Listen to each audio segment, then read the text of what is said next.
안녕하세요. 대단히 반갑습니다. 수필 읽어주는 남자. 자한영 이종수입니다.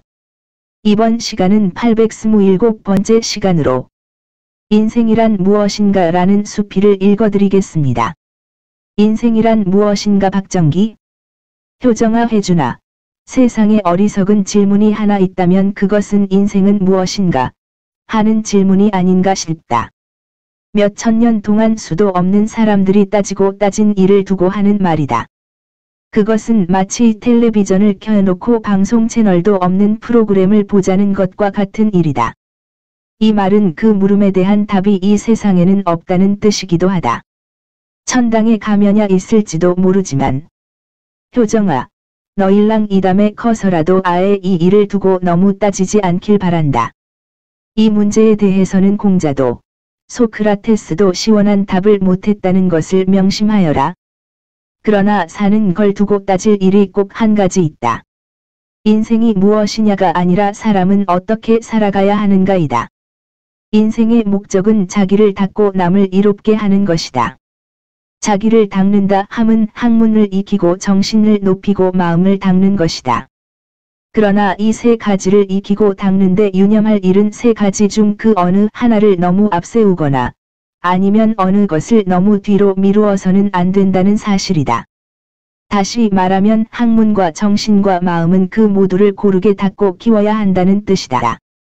오늘날 서양이 저렇게 기울기 시작하고 인간의 비극이 이토록 심화되기 시작한 것이 모두 이 세 가지를 고르게 닦지 못한 탓이 아닌가 한다. 아득한 옛날, 사람들이 목매는 해슬망정, 광활한 하늘에 수없이 반짝이는 별들을 신비한 눈으로 바라보며 마음을 닦을 때는 잠시 평화와 행복이 있었을 것이다.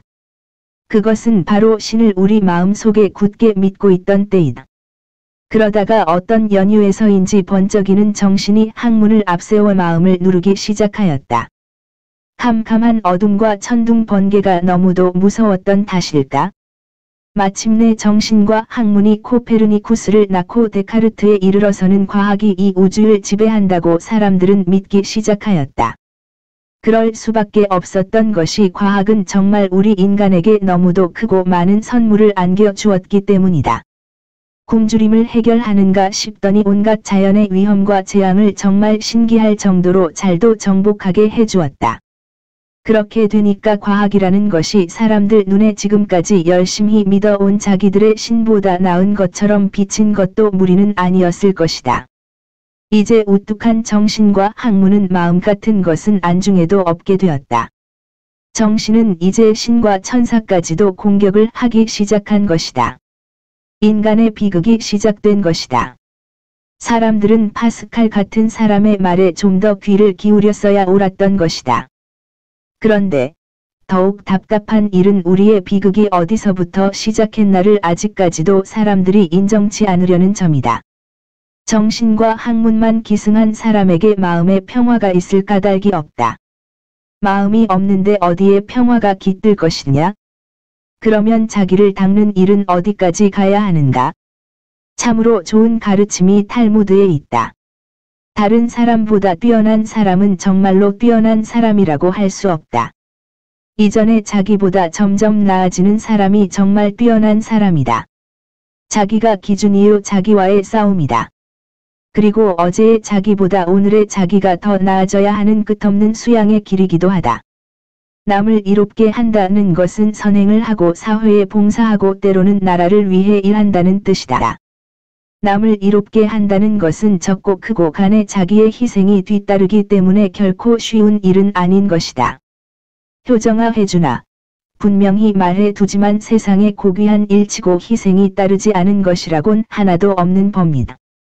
그렇기 때문에 그게 귀한 것이고 또 적지 않은 고귀한 희생으로 그나마 사람들이 이만큼이라도 사람다운 생활을 하게 된 것이다. 멀리는 예수로부터 이순신에 이르기까지 밤하늘의 찬란한 별들처럼 무수히 빛나는 귀한 희생들이 있었기 때문이란 것을 명심하여라.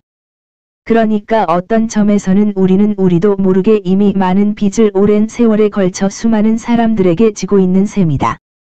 남을 이롭게 한다는 것은 꼭 무슨 빚을 갚자는 말은 결코 아니다. 사람이면 마땅히 해야 할 일로 우리는 처음부터 그렇게 마음을 닦아야 한다는 말이다. 또 그러기 위해 우리가 사는 것이라고 처음부터 믿어버리자는 것이다. 따지고 보면 남을 이롭게 한다고 해서 자기한테 당장에 무슨 득이 되거나 자기 학문에 보탬이 되는 것은 물론 없다. 그러니까 사람들은 이 일을 소홀히 하는 것도 사실이다. 그러나 이것처럼 우리 마음을 푸근하게 하고 희열을 느끼게 하는 것도 이 세상에 따로 없다는 것을 너희는 철이 들면서 알게 되리라. 사람은 어떻게 사는가에 따라서 시궁창을 뒤지는 생쥐같이 될 수도 있고 저 창공을 자유롭게 나는 독수리처럼 될 수도 있는 것이다. 좋으면 좋아요, 구독, 알림 설정 눌러주세요. 감사합니다.